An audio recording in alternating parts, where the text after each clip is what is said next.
Previously on Alan Wake, Alice has been kidnapped. Alan, please help me. Alice? You'll do exactly what I say if you ever want to see your wife again. I can't tell anyone except my agent Barry. Damn it, Barry, they'll kill her. You're my best friend, and I'm worried that you're not right in the head. The ransom is a manuscript I supposedly wrote that's coming true before my eyes. It happened just the way it was on that page. So dark. I have found only a few scattered pages. I want the entire manuscript. The deadline is in 2 days. I found Mr. Wake's pages. Good girl. How the hell did she get her hands on the manuscript anyway? I don't know. She's resourceful. I told you you were too hard on her. Listen, I found out all sorts of interesting stuff while I was digging around. Yeah. Mr. Wake, it's Sheriff Breaker. We have an FBI agent here, Agent Nightingale. FBI? He's anxious to see you. You'd better come to the station. Okay, I'll be right over, Sheriff. Let's make this quick, huh? Help you folks? Name's Randolph. I'm the manager. We're looking for Rose. Works as a waitress down at the diner. Rose, sure. Nice girl. Who wants to know? I'm Alan Wake. The writer, huh? I heard on the radio you were visiting. Well, I'll show you her trailer. That Rose, she's a nice girl. Always pays her rent on time. As I was saying, Al, I found all sorts of weird stuff from the local newspaper's archives. This place is crazy. Disappearances, mysterious deaths, urban legends come true, and get this, most of this stuff takes place around Cauldron Lake. Well, you ain't wrong, mister. The Indians thought the lake was a doorway to the underworld. I'm the God-fearing type myself. I don't hold with that sort of thing. Yeah, okay. Anyway, there was an island there owned by a guy called Thomas Zane. Now, some of the articles I found about him make him out to be a famous writer, but I ran a bunch of searches, couldn't find a single thing he wrote. Zane was heavily into diving, so much so that the place came to be called Diver's Isle. But the volcano under the lake erupted in 1970, and Zane went down with the island.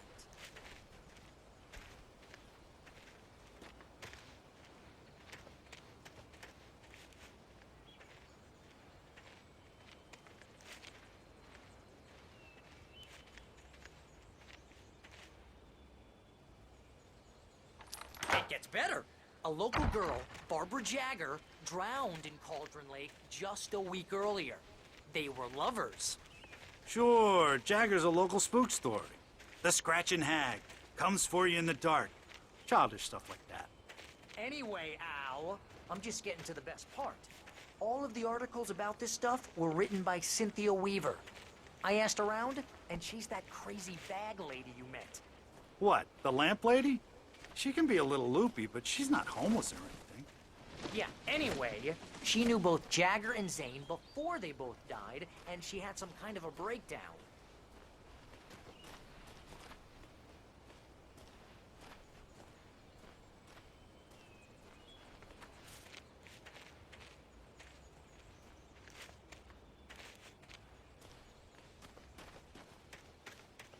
Well, mister, this here's Rose's trailer.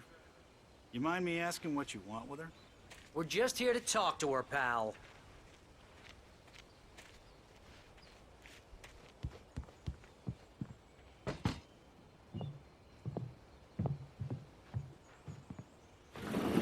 Welcome to... Oh dear, Mr. Wake. I'm so glad you're here. Rose, you have my manuscript? Oh. Oh yes. Yes. Please, come in. Hey, this is really good. Rose, Yes, my manuscript. I really need it. I understand. I know what you need. A muse to inspire you. Oh, for Barry? She doesn't have anything. Yeah, hey, Al? Al, what's... Oh... Barry! What? What?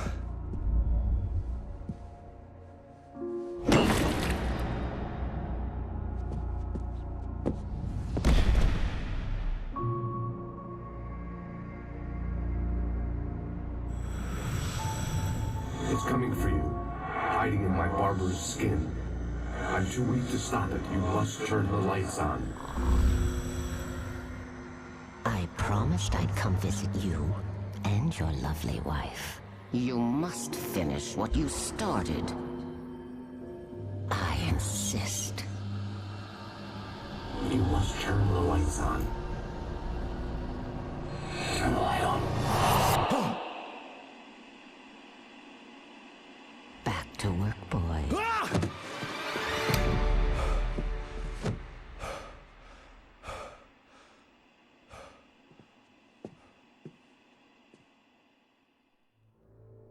I felt nauseous, hungover. Only anger kept me going. I can't tell reality from dream anymore, but it seems I have an imaginary editor to help me. She's an old woman in a funeral dress. I call her Barbara Jagger. She's very strict. I'm writing faster and faster. My manuscript is being heavily revised. The edits are getting very aggressive, and each day there's less of me and more of her. I hate it, but I know she's right. She promises me I can save Alice this way. She knows more of this than I do. About the complex incantation I'm attempting. About this place. She's worked with another writer under similar circumstances, Thomas Zane. The genre of the story seems to be shifting. It's turning into a horror story. I'm getting close. I can feel it.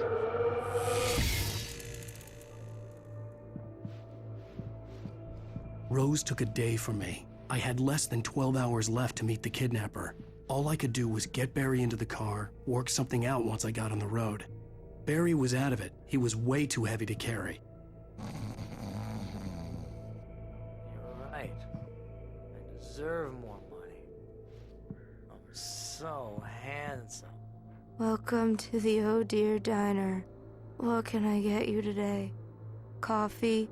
I couldn't work up much hate for Rose. Something had used her to get to me and left its mark. First refill is free. Milk and sugar on the counter there. Would you like to hear today's specials? Thank you. A nice day. Come back soon.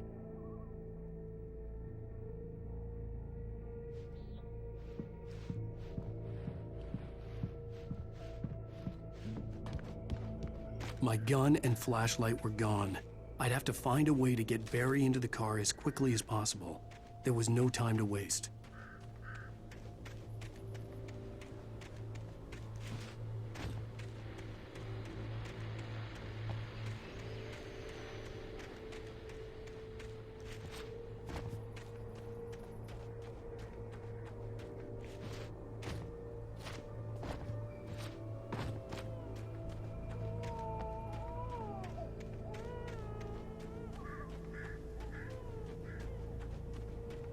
Oh, you're gonna get it now.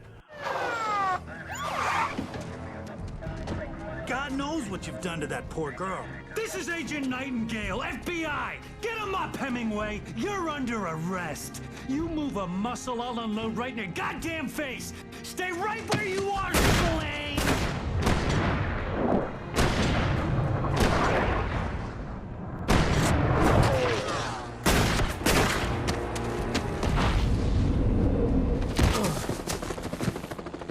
What are? I'm standing right here, you goddamn maniac!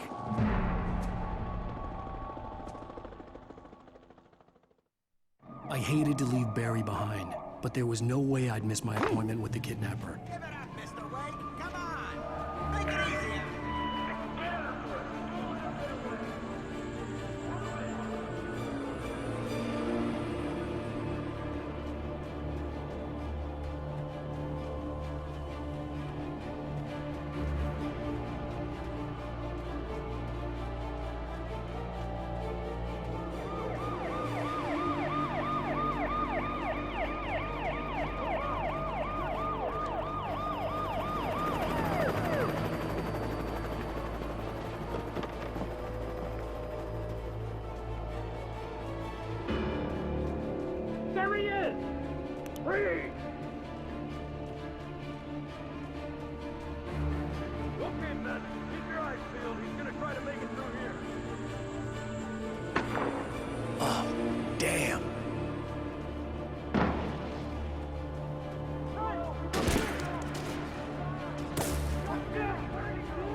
area.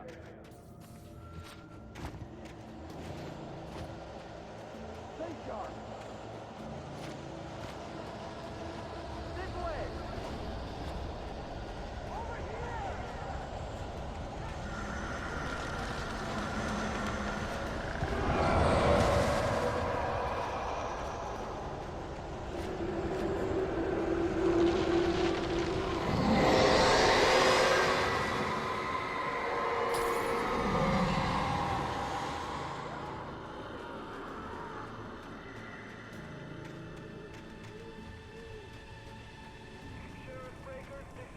This horror was everywhere I went, circling me.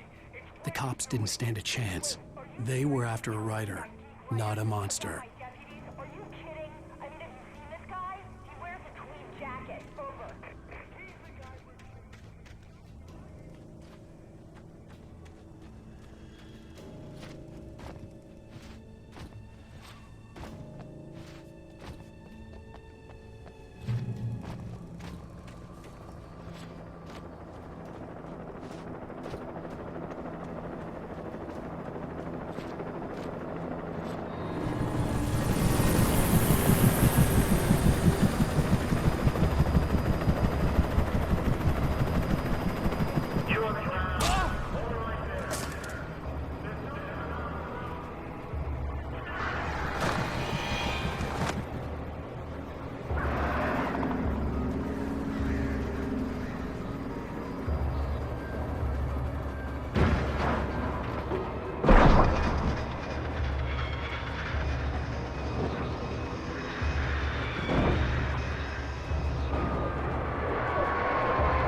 This is James. Mulligan, Thornton, come in. Over. Thornton here. James, we got both Wheeler and Rose in custody. They didn't put up a fight or anything. Why, hey, Mulligan, what are you doing? Come on. Sit down and give me that. James, Mulligan here. Over. Go ahead, Mulligan. Over. We got Wheeler and Rose here. Wheeler's drunk or hopped up on something. Speaking of which, that Fed had a pretty distinctive whiff of Otis Scotch about him, you know what I mean. Over. I don't have anything on that, Deputy Mulligan. Over. Well, whatever. Anyway, Rose is just being plain weird here. You better get Doc in to take a look at both of them. Over. Gotcha. You better get them here quickly. The, Fed's gonna want to interview Wheeler. Over. Oh, yeah, I'll bet he does. Looks like they have a lot in common. Mulligan out.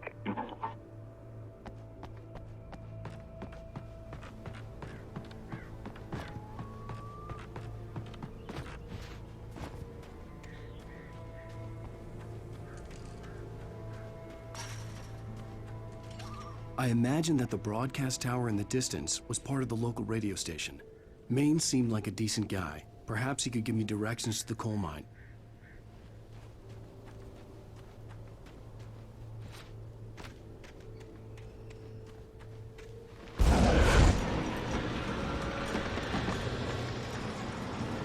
Unnatural shadows clung to the gate. The darkness that was after me was trying to stop me. I wouldn't get through without a light.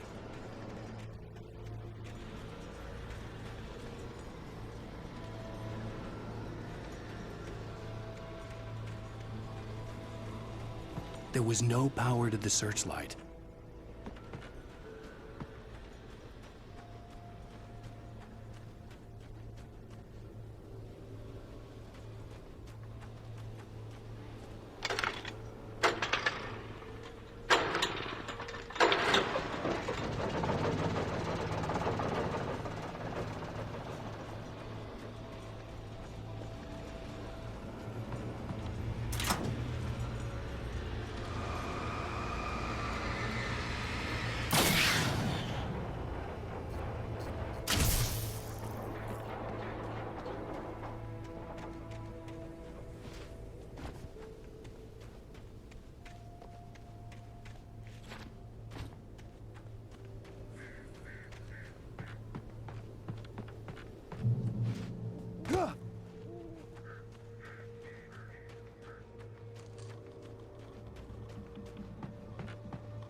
It took me a moment to recognize the flashing grenades. They were an ideal weapon for my situation. Team 1, come in. Over. Team 1, this is Sheriff Breaker. Report. Over.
And here's another call.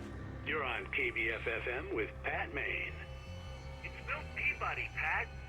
What's on your mind, Milt?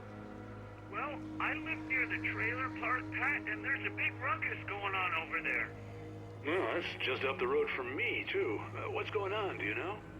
I don't know, but there's a bunch of police cars there, lots of sirens, a helicopter buzzing around, and I think I heard some gunshots. Gunshots? Yes, sir, like from a pistol. So can you find out what's going on? Because it's just next door and they're popping off guns there. They're still shooting? No, it was maybe 10-15 minutes ago. It sounds serious, Pat. I'm telling you, it don't sound like no party. I'm certainly going to give the station a call, Milt. Okay. You'll hear it here as soon as I hear from them. Okay, thanks.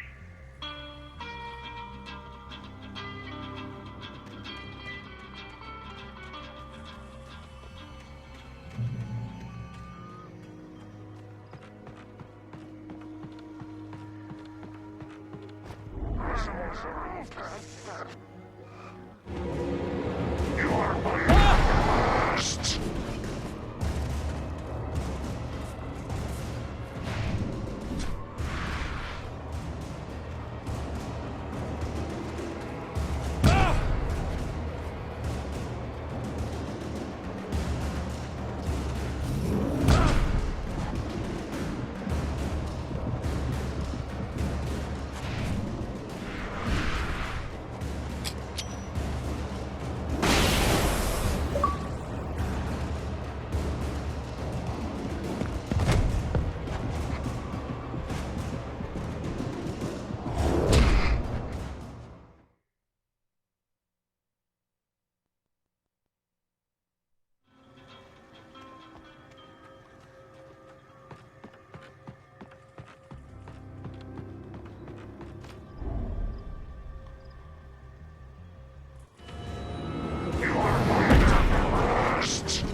I hoped Maine could lend me a car to get to the coal mine. Oh, hello, Lorna. What do you have for us? Well, I just don't see why the cops bother with the trailer park. What do you mean? I had no idea how to get to the coal mine. Maine would know, and I had a feeling I wouldn't get a chance to ask anyone else anytime soon. Normal citizens instead of wasting resources on those people. Let the trail. I'm sorry, but my granddaddy settled in Bright Falls in 1911. Well, thank you very much for that compassionate viewpoint, Lorna. Oh, here's a little surprise. The famous writer Alan Wake just walked in. Folks, I'm going to see if I can talk him into an interview. Come on in, Mr. Wake. Oh, I'm so glad you could find the time to do this, Mr. Wake. Nowhere to run now, Dan Brown. You back away from me. Don't hurt it. Whoa. Everyone calm down. Put the gun down. We're all friends here, right? Cool your jets, Nightingale. We got him. Judas Priest! What the hell's the matter with you? There's a civilian in there.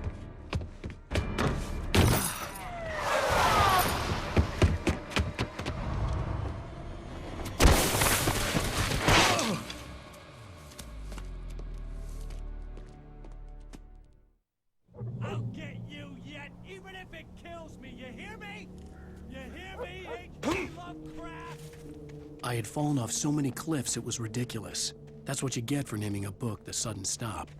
It was probably good I hadn't had the chance to tell Maine where I was going. I'd have to lose the cops and find my own way to the mine.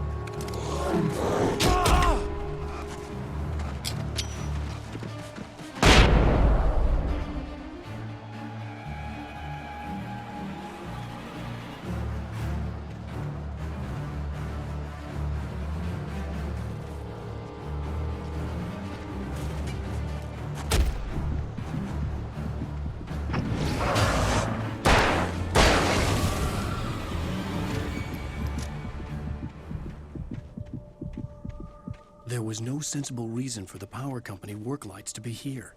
It was almost as if they'd been left for someone like me to use.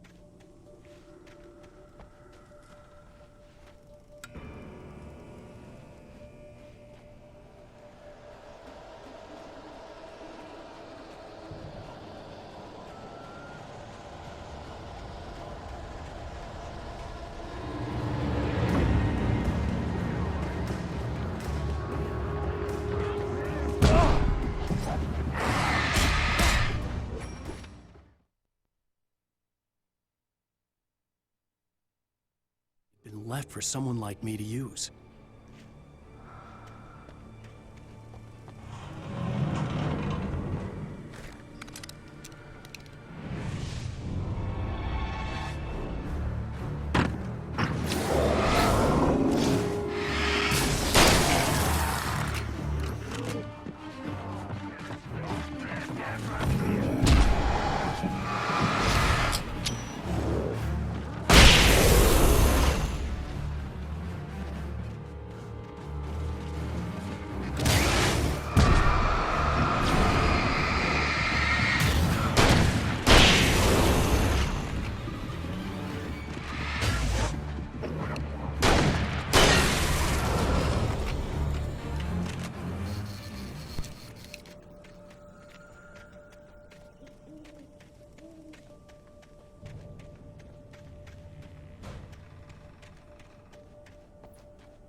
Hello? The most stubborn man I've ever met. Alice? Alice? Alan, I'm so afraid. Keeps me in the dark. Please help me. I look at you, Alan, and it's not you. Something else. Looking out from behind your eyes. Alice, I'm here. I'm so alone here. It's all gonna go to hell. You need to be careful. Cooperate.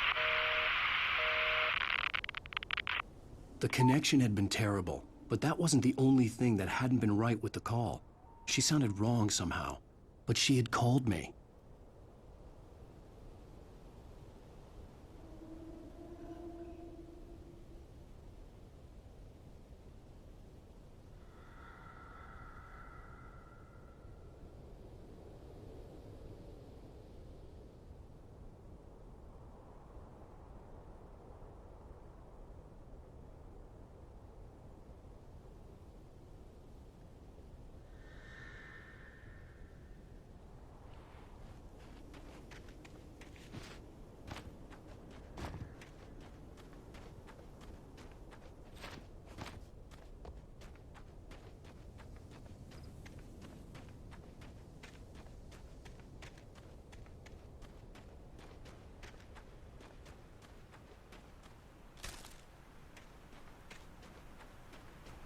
I could see a railway bridge up ahead, and a warehouse of some sort on the opposite shore.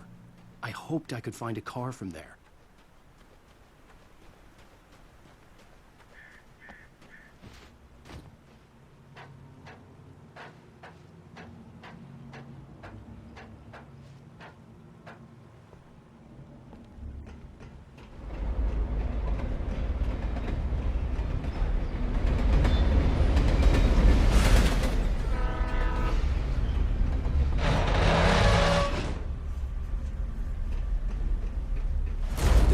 That was pursuing me was growing stronger, and it was taking over everything in its path.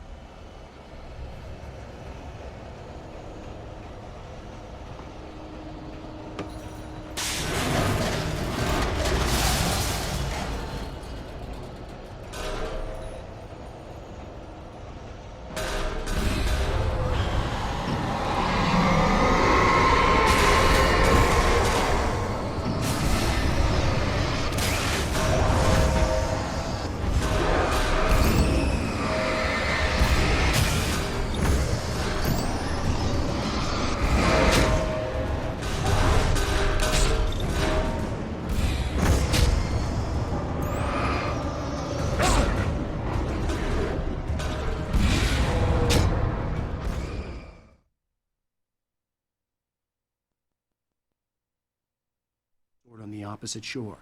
I hoped I could find a car from there.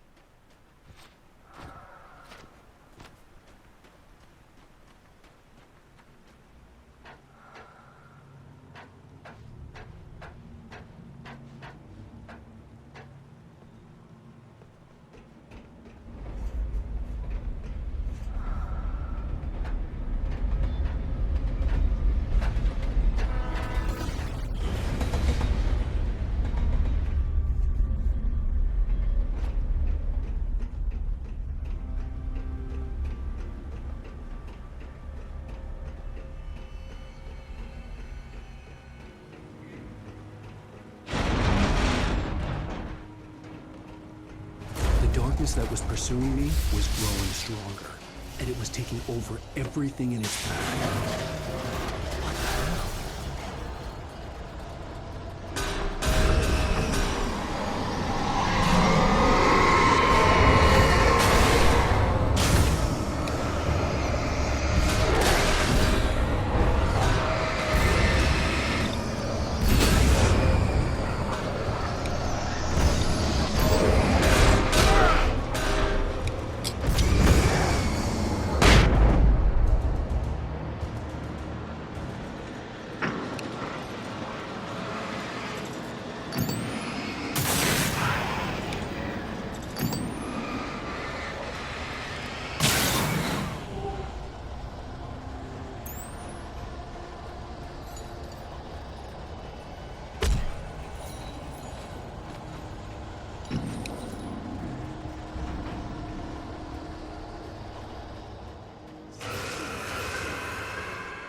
As a teenager, just starting to get interested in writing, Stephen King had been a source of inspiration to me.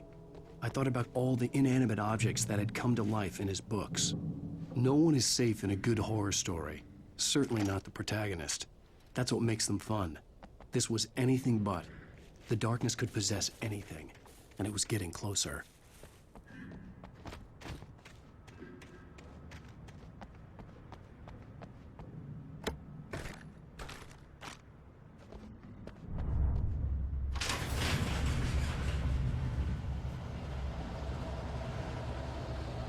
Did you order me?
Take the facts of our existence for granted, unaware that they are merely a thin veneer of desperate self-delusion, covering a vast cosmos of madness and horror. All too often, the stars are right. In Night Springs. Tonight's episode, a family occasion. Journalist Alvin Derleth's trip to study the local customs of an insular community in Night Springs has been less than successful. Until tonight. Well, I'm glad you changed your minds about this. Ancient customs, local mythology. My editor loves this kind of stuff. Well, Mr. Derleth, we don't want to feel like we're on exhibition. But you have demonstrated the seriousness of your intent. Oh, I am serious. Really, just do your thing. I'll stay out of your way and observe. Actually, I thought you could assist us. I'm afraid we are a man short. It would provide you with an intimate perspective. Could I really? Of course, Mr. Derleth. Well, I guess that's the least What would I have to do? Oh, here. Let me show you with a kiss.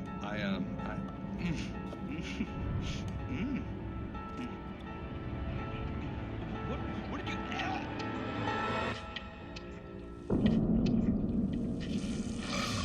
Oh, Mr. Derleth, you have well pleased Nixie Perka, the dweller in flesh. Your body shall host his 1,000 young, and all shall be glory.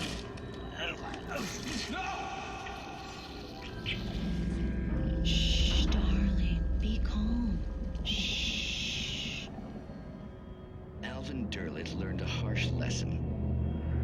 If you go looking for mythology, it may come looking for you. And such quests always bear fruit. In Night Springs.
I had never been this glad to see the sunrise. I had a couple of hours to get to the coal mine.